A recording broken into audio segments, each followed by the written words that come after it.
Students, welcome to citizen academics. இந்த வீடியோவில் வந்து பார்த்தீங்கன்னா நம்ம நீட் எக்ஸாமுக்கு வந்து பார்த்தீங்கன்னா நீங்கள் ப்ரிப்பேர் பண்ணிட்டு இருக்கீங்க. பட் ஈவன் இந்த ஆல் இண்டியா ரேங்க் வந்து பார்த்தீங்கன்னா நம்மளால அச்சீவ் பண்ணவே முடியாது அப்படின்னு சொல்லிட்டு வந்து பார்த்தீங்கன்னா நிறைய பேர் ரிப்பீட்டடாக நினச்சிட்டு இருக்கீங்க. ஸோ அந்த ஆல் இண்டியா ஸ்கோரை நீங்கள் அச்சீவ் பண்ணுறதுக்கு என்ன ஸ்டெப்பை நம்ம ஃபாலோ பண்ணணும் அப்படிங்கிறத இந்த வீடியோவில் பார்க்க போகிறோம். கூடவே வந்து பார்த்தீங்கன்னா இம்பார்ட்டண்டான உங்களோட மார்க் ஏன் நெகட்டிவ்ல போயிட்டு இருக்கு அப்படிங்கிறதுக்கான விஷயத்தையுமே நம்ம அதில் ஷேர் பண்ண போகிறோம். ஸோ அந்த வீடியோ ஃபுல்லாக பாருங்க, உங்களோட மார்க்கை இன்னுமே நிறைய பூஸ்ட் பண்ண முடியும். இப்போ வீடியோ ஸ்டார்ட் பண்ணிடலாம்.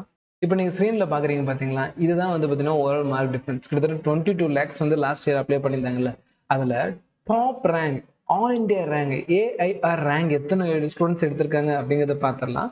பாருங்க, 631 640 வரைக்கும் ஜஸ்ட் 4000 ஸ்டூடெண்ட்ஸ் தான், வெறும் 4000 ஸ்டூடெண்ட்ஸ் மட்டும் தான் எடுத்திருக்காங்க. 22 lakh ஸ்டூடெண்ட்ஸ்ல வெறும் 632 640 4000 ஸ்டூடெண்ட்ஸால தான் கிராக் பண்ண முடிஞ்சிருக்கு. அடுத்தது பாருங்க, 621 to 630 வரைக்கும் 4500 ஸ்டூடெண்ட்ஸ் கிராக் பண்ணியிருக்காங்க.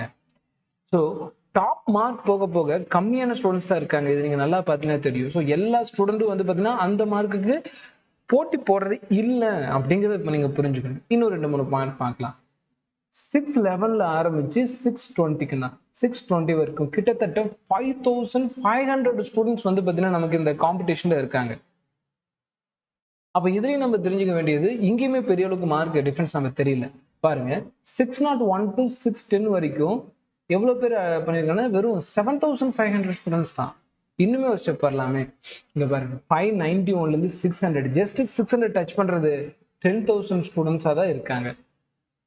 அப்போ நீங்க அச்சீவ் பண்ணணும்னு நினைக்கிற ஆல் இண்டியா ரேங்க் அப்படிங்கிறதுல எத்தனை பேர் போட்டி போடுறாங்க? கம்மியான ஸ்டூடெண்ட்ஸ் தான் போட்டி போடுறாங்க. வெறும் 9 மார்க் டிஃபரன்ஸ்ல 5000 10,000 இவ்வளவுதான் ஸ்டூடெண்ட்ஸே இருக்காங்க. அப்ப மொதல் பாயிண்ட் வந்து ஆல் இண்டியா ஸ்கோருக்கு கம்மியான ஸ்டூடெண்ட்ஸ் தான் வந்து போட்டி போடுறாங்க. அதனால நீங்க நல்லா புரிஞ்சுக்கணும், கண்டிப்பா அந்த கம்மியான ஸ்டூடெண்ட்ஸ் காம்படிஷன்ல நீங்களும் உள்ள இருப்பீங்க. அப்ப மெஜாரிட்டி ஸ்டூடெண்ட்ஸ் இந்த மார்க் டச் பண்றது கிடையாது அப்படிங்கிற பாயிண்ட் நீங்க தெரிஞ்சுக்கணும். சரி, அப்போ காம்படிஷன் லெவல்ல நீங்க யூனிக்கா இருக்கணும்னா எல்லோரும் ஃபாலோ பண்ற மெத்தடை ஃபாலோ பண்ணக்கூடாது. அதுதான் இந்த இதில் நம்ம சொல்ல வரோம். எல்லாருமே ஃபாலோ பண்ற மாதிரி நீங்க எழுதி நெகட்டிவ் மார்க்கு சும்மா எடுத்துட்டு இருந்தோம்னா மார்க் அச்சீவ் ஆகாது. அப்போ மார்க் அச்சீவ் பண்றதுக்கு என்ன பண்ணணும்? நிறைய மோக் டெஸ்ட் எழுதி பார்க்கணும். ஃபுல் டெஸ்ட் நிறைய கவர் பண்ணணும். இப்போ நீங்க நம்ம இதுலயே பார்த்தீங்கன்னா காட்டுறோம் பாருங்க. ஸோ ஃபுல் டெஸ்ட் பேப்பர்ஸ் ரெடியா இருக்கு. இங்கிலீஷ் மீடியத்துக்கு சரி, தமிழ் மீடியத்துக்கு சரி, புக்லெட் போட்டு, ஸோ புக்லெட்டுக்குள்ளேயே உங்களுக்கு ஓஎம்ஆர் கொடுத்து சீல் பண்ணி எல்லாமே உங்களுக்கு நான் ரெடியா கொடுத்துறேன். உள்ளே ஓஎம்ஆர் இருக்கு, ப்ராக்டிஸ் பண்ணி பார்த்துக்கலாம். ஸோ மோக் டெஸ்ட் தயவு செஞ்சு எழுதுங்க. எவ்வளோ மோக் டெஸ்ட் எழுத முடியுதோ அவ்வளோ மோக் டெஸ்ட் எழுதுங்க. அதுல கூடிய நெகட்டிவ் மார்க்ஸை ஃபுல்லாவே குறைச்சிக்கங்க. அப்பதான் வந்து பாத்தீங்கன்னா, இப்ப நீங்க டெஸ்ட் எழுதுறீங்க, அன்னைக்கு ஈவினிங் வந்து அதுல என்ன மிஸ்டேக் ஆகுது திருத்திக்கங்க. அதுல என்ன தப்பு இருக்கோ அதை ரிவிஷன் பண்ணுங்க. புக் எடுக்கிறோம், ஒரு லெசன் படிக்கிறோம், லைன் பை லைனா படிச்சிட்டீங்களா? அந்த மெத்தடை இந்த லாஸ்ட் 15 days ஃபாலோ பண்ண கூடாது. அது முடிஞ்சு போச்சு. போன மாசம் முந்தின மாசத்தோட அது முடிஞ்சு போச்சு. இந்த மாசம் ஃபுல் டெஸ்ட் எழுதுங்க. அந்த ஃபுல் டெஸ்ட்ல ஏதாவது மிஸ்டேக் ஆச்சுன்னா அதை ஈவினிங் உட்காந்து ரெக்டிஃபை பண்ணிட்டு அதுக்கு அடுத்த நாள் மார்னிங் அதை ரிவிஷன் பண்ணிட்டு மறுபடியும் ஒரு ஃபுல் டெஸ்ட்டுக்கு ரெடி ஆயிரும். இதுதான் ஆல் இண்டியா ரேங்க் ஹோல்டர்ஸ்க்கான சீக்ரெட். ஸோ நீங்க எழுதக்கூடிய ஃபுல் டெஸ்ட் அதுல இருக்கக்கூடிய மிஸ்டேக்ஸ் மட்டும் தான் நீங்க திருத்திக்கணும். நான் புக்கை மறுபடியும் படிப்பேன் சார், ஃபுல் லெசனையும் மறுபடியும் கவர் பண்ணுவேன் சார், கண்டிப்பா பண்ணக்கூடாது. அப்ப ஃபுல் இந்நேரம் ஏன் பண்ணக்கூடாதுன்னா இந்நேரம் முடிச்சிருக்கணும்னு சொல்றேன். பட் இப்போ இன்னுமே நான் ஒரு 4 லெசன் 5 லெசன் பெண்டிங் இருக்குன்னா ஃபாஸ்டா முடிங்க. முடிக்க முடியல, இட்ஸ் ஓகே. நீங்க ஃபுல் சிலபஸை கவர் பண்ணிட்டு தான் ஃபுல் டெஸ்ட் எழுதணும்னு நினைக்கிறதா வாய்ப்பே இல்லை கண்ணா. எவ்வளவு பெரிய டாப்பரா இருந்தாலும் 720 எடுக்கிற ஹோல்டரா இருந்தாலும் என்சிஐடி புக் ஃபுல்லா படிச்ச மாதிரி அவருக்கு தோணவே தோணாது. ஏதாவது ஒன்று இன்கம்ப்ளீட் பண்ண மாதிரி தான் அவர் மைண்ட்ல இருந்துகிட்டே இருக்கும். அப்போ இன்கம்ப்ளீட் பண்றதுங்கிறது எல்லாரும் மைண்ட்ல தான் இருக்கும்.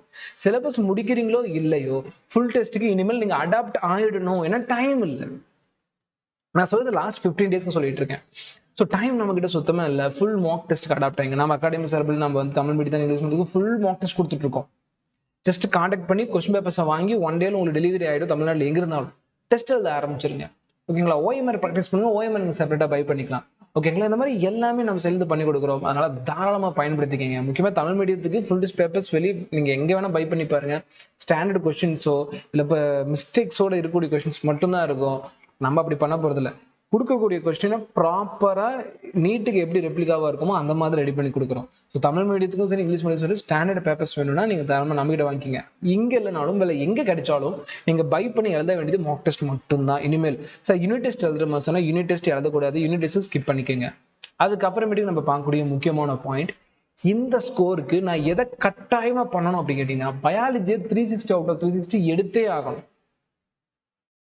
அதுக்கு நீங்க மார்க் குறைஞ்சிங்கன்னா கண்டிப்பா மார்க் குறைஞ்சிருக்கேன்னா. ஸோ அதனால எப்படியாவது நம்ம வந்து ஃபுல் பயாலஜி புக்கையும் கவர் பண்ணி 360 அவுட் ஆஃப் 360 நீட்ல ஸ்கோர் பண்ணணும்.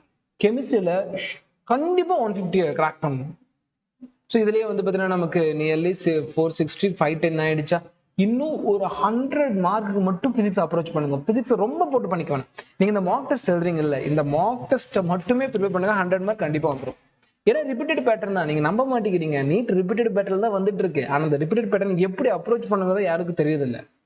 அப்போ ஒரு 100 மார்க் மட்டும் தான் நமக்கு நீட்டுக்கு தேவை. அப்போ ஆல் இண்டியா ரேங்க் எடுக்கிறதுக்கு இது மட்டுமே போதுமானது அப்படிங்கிறது வந்து நல்லா தெரிஞ்சுக்கிங்க. பயாலஜி ஃபுல்லா கவர் பண்ணுங்க. பிசிக்ஸ் 150 கிராக் பண்ற மாதிரி கவர் பண்ணுங்க. பிசிக்ஸ் ஜஸ்ட் ஒரு 100 மார்க் மட்டும் ரிலாக்ஸ்டா எழுதுங்க. நெகட்டிவ் மார்க்கு குறைச்சிக்கங்க. தேவையில்லாம தெரியாத கொஸ்டின்ஸ் எழுது. இந்த 100 மார்க்கு சுலபம் தான். ஸ்டேட்மெண்ட் டைப்ல நமக்கு வந்து பாத்தீங்கன்னா 20 to 30 மார்க்ஸ் வந்துடும். மீதி 70 மார்க்ஸ் ஃபார்முலா தூக்கி அப்ளை பண்றதும், ரிப்பீட்டட் கொஸ்டின்ஸ் வரும் பாத்தீங்களா, அதை படிச்சாலே 70 மார்க் வந்துடும்.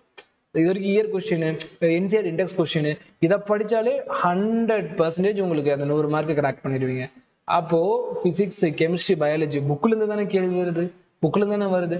அதை நான் கிராஸ் கோர்ஸ் நடத்திட்டு இருக்கேன். அதுக்கான வீடியோ கூட யூடியூப்ல போட்டுட்டு இருக்கேன். மறக்காம ஃபாலோ பண்ணுங்க. அது நல்ல ஒருத்தா இருக்கும். ஏன்னா பின்னாடி போய் பாருங்க, 13 block, B block, fluid mechanics பாருங்க, குவாலிட்டியான லெக்சரா இருக்கும். ப்ரீவியஸ் இயர் கொஸ்டின் டிஸ்கஸ் பண்ணி உங்களுக்கு குவாலிட்டியான லெக்சர்ஸ் கொடுத்துருக்கேன். அதை நீங்க பாத்தீங்கன்னா தான் தெரியும். அப்ப அதெல்லாம் நீங்க படிங்க, ஃப்ரீ டைம்ல படிங்க. அதை விட ரொம்ப முக்கியமா மாக் டெஸ்ட் எழுதி பாருங்க. முக்கியமா சொல்ல, தமிழ் மீடியம் ஸ்டூடெண்ட்ஸ் எழுத மாட்டீங்க, எனக்கு கொஸ்டின் பேப்பர் கிடையாதுன்னு நினைச்சிட்டு இருப்பீங்க. கொஸ்டின் பேப்பர் இருக்கு, வாங்கி எழுதணும். இங்கிலீஷ் மீடியம் ஸ்டூடெண்ட்ஸ் வெளியவும் நமக்கு கிடைக்குது, நம்ம சைடு கிடைக்குது. எங்கேயாவது நீங்க வாங்கி பை பண்ணி மாக் டெஸ்ட் மட்டும் தான் எழுதணும். யாரா இருந்தாலும் சரி, இனிமேல் ஃபுல் டெஸ்ட் மட்டும் தான் எழுதணும். அதுல கூட மட்டும் ஸ்கோர் பண்ணுங்க, கண்டிப்பா நீங்க ஃபுல் மார்க் எடுப்பீங்க. பட் மார்க் டெஸ்ட் நீங்க ஸ்கிப் பண்ணீங்க, அதாவது 200 கொஸ்டின்ஸ் அவுட் 200 கொஸ்டின்ஸ் பேட்டர்ன் நீங்க மிஸ் பண்றீங்க, section A section B 3 hours 20 minutes time வச்சு நீங்க எழுதி பார்க்கல அப்படின்னா அது மார்க் எக்ஸாம் எல்லாம் ரொம்ப ரெடியூஸ் பண்ணி நீங்க ஃபீல் பண்ணுவீங்க. ஸோ அதனால வந்து பாத்தீங்கன்னா நல்லபடியா ப்ரிப்பேர் பண்ணுங்க. அண்ட் தென் வீடியோட இன்னொரு பார்ட்ல சொல்ல வேண்டியது, அப்ராட் நீங்க ரிலேட்டடா நீங்க ஸ்டடி பண்ணணும். அண்ட் அப்ராட் ரிலேட்டடா நீங்க கவுன்சிலிங் டவுட்ஸ் இருக்கு, நீங்க அப்ராட்ல வெளியே படிக்கணும், இந்த இடத்துல வந்து நான் நீட் எக்ஸாம்ல நல்லபடியா படிச்சிட்டேன் சார், பட் இருந்தால் எனக்கு மார்க் வரல, பட் எனக்கு அப்ராட்ல படிக்கிற ஒரு ஆசை இருக்கு அப்படின்னா தாராளமா நம்ம ஸ்கில் அகாடமி நம்பர் கான்டாக்ட் பண்ணுங்க. நம்ம அகாடமிஸ்ல A to Z visa application முதல் கொண்டு அட்மிஷன் வரைக்கும் எல்லாமே நம்ம பண்ணி கொடுக்குறோம். ஸோ அதனால வந்து பார்த்தீங்கன்னா நீங்கள் தாராளமாக அப்ராடுக்காகவும் நம்ம நம்பரை கான்டாக்ட் பண்ணி நீங்கள் கவுன்சிலிங் எடுத்துக்கலாம். தாராளமாக நீங்கள் போய் அப்ராட்லேயும் ஸ்டடி பண்ணி படிக்கலாம் அப்படிங்கிறத வந்து பார்த்தீங்கன்னா இந்த வீடியோட கண்ட்ரோலாக சொல்கிறேன். ஸோ ஆல் இண்டியா ரேங்க் எல்லாத்தாலையுமே கம்ப்ளீட்டாக எடுக்கக்கூடிய ஒரு விஷயம். அதுக்கு நான் சொல்கிற மாதிரி ப்ராப்பராக ப்ராக்டிஸ் பண்ணுங்க. எந்த ஒரு ஹார்ட் ஒர்க்குக்கும் ஷார்ட்கட் கிடையாது. லாஸ்ட் டைம்ல இது படிச்சா மட்டும் போதும் அப்படிங்கிற விஷயம் கிடையாது. பட் இருந்தாலும் மார்க் டெஸ்ட் மூலமா இதை நம்ம கிராக் பண்ண முடியும் அப்படிங்கிறது. இதை நான் வந்து ஷார்ட் டைம் மட்டும் சொல்ல, நீங்க 1 year ட்ராப்பரா இருந்தாலும் இந்த விஷயம் நீங்க பண்ணலைன்னா மார்க்கு குறைஞ்சிரும். அப்புறம் கேட்கலாம், சார் இதுல எழுதி பார்த்தா மார்க் கம்மியா வருது, நெகட்டிவ் மார்க் வருது, அதுக்கு நான் என்ன பண்ணட்டும்? ஈவினிங் ஒரு வீடியோ வருது, நம்ம சேனலை வந்து சப்ஸ்கிரைப் பண்ணி ஃபாலோ பண்ணிக்கங்க. அதுக்கான ஐடியா அந்த வீடியோல பார்க்கலாம். அந்த வீடியோ வர வரைக்கும் வெயிட் பண்ணுங்க. தேங்க்யூ ஃபார் வாட்சிங்.